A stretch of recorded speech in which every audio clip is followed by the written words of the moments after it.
YouTubes. Rigger again. Hope you're all well, safe.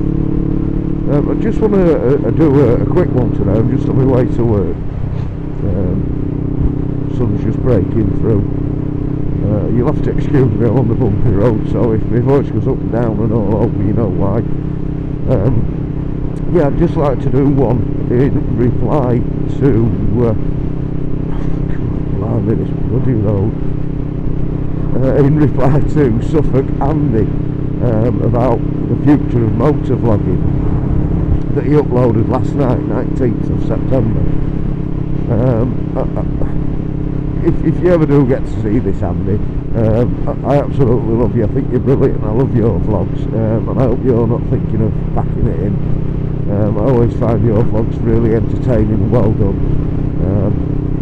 But as for the future, as you know, I'm only just getting into this motor vlogging lark, and I'm doing it really for something for my future generations to have a look back at and see where the granddad or the great granddad, whatever's around,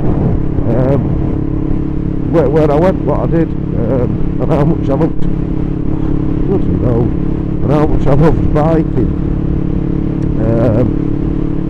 So that's why I've set it up. I'm hoping YouTube is going to change. We know that. I think it's from today they do away with YouTube's editing software. So I'm not quite sure how I'm gonna do that. But yeah, YouTube has evolved. A lot of the big guys have fallen by the wayside now because of how hard it is to get monetarised.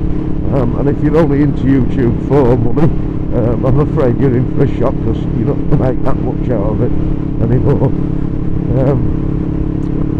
I think the reason there's nothing new come along, there isn't anything to challenge YouTube, is, excuse me a minute, gone from hay fever to cold. Yeah, the reason that nothing's there to challenge YouTube is because companies have realised that the World Wide Web and the YouTube phenomenon, as it was a load of bullshit.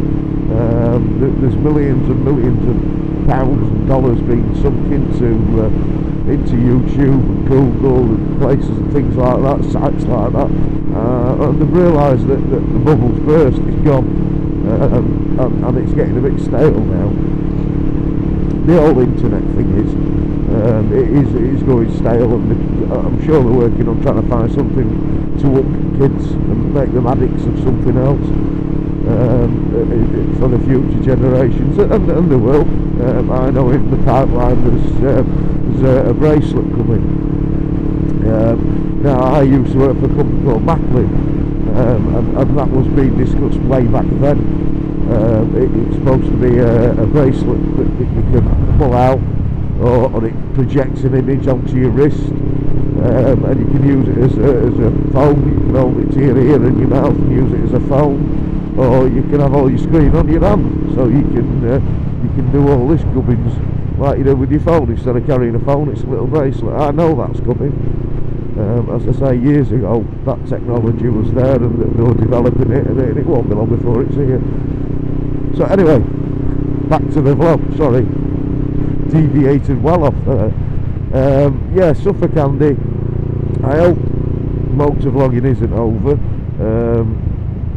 I hope that the new way that you've got to edit your videos isn't hard, because I'm in no way, I shouldn't have to slam on there, ouch, because I'm in no way am I IT literate, as they say. I can string a video together. I've only just taught myself how to do that, and it's not brilliant, I know that. I'm just hoping it does get a bit better, but I'm hoping I don't have to start again. I have to cough, excuse me.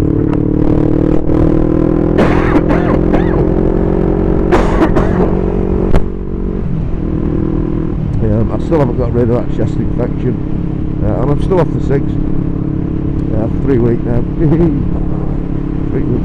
That's probably why I'm coughing more. I've got nothing coming up. Yeah, I'm all over the place today. I don't know what I'm going to go out when I get to work. Do you ever have one of them days where you're just all over the place and you know, it's a shed, you've got 50,000 things going off in there and it all just comes spewing out your mouth?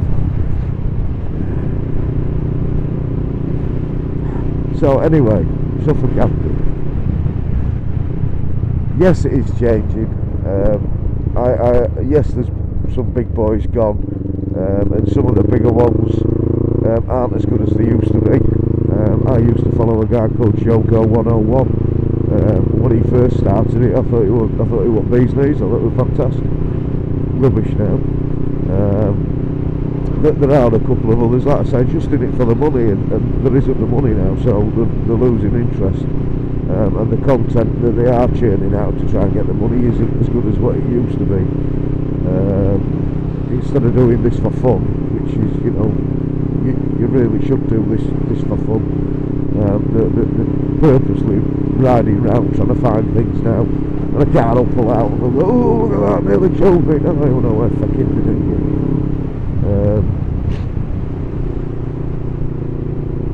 So yeah, sorry, I thought I saw a cop car parked in there, and I was just wondering if I am speeding. I was. Oops, not that I'm admitting it, Mr. Officer. I'm only doing 30 miles an hour in a 30 limit. I'm actually doing 14 at 4, something like that. Now it's a 30. You did make a few other points as well, Andy, on your vlog. And as I say, I love watching you. I think you're great, especially when you take us down them churches, and I think your accent's fantastic when you're saying booze and things like that. I could listen to you all day talking about booze and churches and things. And that's not slagging you, Andy. That's being honest. I do like that accent. I think it's one of the nicest English accents. Oh, a little thing, by the way. Today is the anniversary of the Battle of Fulford in 1066. Now, a lot of people, let me get past this smelly thing, got a little light up at back that says it's clear to pass. Never seen that before. Well done. It's the anniversary of the Battle of 1066. Now, not the Battle of Hastings, which everybody thinks is the big battle where he got the arrow in his... Try talking properly. Where he got the arrow in his eye. It's not Hastings, it's the Battle of Fulford, which is in Yorkshire. Now, the Battle of Fulford is the reason that he lost the Battle of Hastings in 1066. What he did, they had the battle up here with, I think it was the Danes he was fighting up here, if I remember rightly. Doing this off memory from my school days, so you'll have to apologise. No, I won't. You won't have to. I'll have to apologise if it's a bit wrong. Oh, I told you to shed. So yeah, he had the battle up here at Fulford, which and it lasted. In those days, battles were battles. It was a very physical battle. It weren't chucking bombs at each other. You know, obviously 1066, it was spears, arrows and swords and people. So it was quite a ferocious battle. It lasted a long time, and he won that. And then he had word that the sneaky Normans were coming in down at Hastings.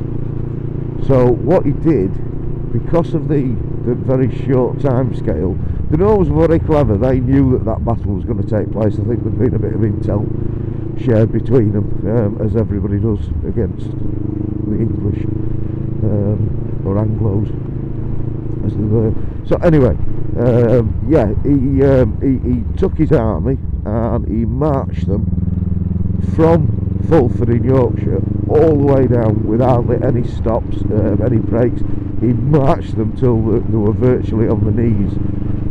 When he got there, obviously these guys had been there a few days and they were all rested, and they kicked shit out of him and his army. It lasted sort of a day or whatever it was. There were a few skirmishes after that, but it didn't last long at all. There you go. Dropped into into neutral then when I'd let go at clutch. Yeah, so there were quite a few skirmishes after, but the main battle he was today, was 1066, and he had the crap kicked out of him, and got an arrow in his noggin for it. And that's the more famous battle, because that's the last time a British army lost a battle on their own ground. Now I don't mean the English and Scotch, I don't mean that. There's been battles going on for years. I mean an invading army. It was the last invading army that actually won. It's a little bit of history. Anyway, I'm going to shut up. As I say, I've got 50,000 things going around my head, and if I don't shut up now, I'll be talking bollocks for the next 2 hours. So until we do talk again, keep it sunny side up, ride safe my friends, look after each other, God bless.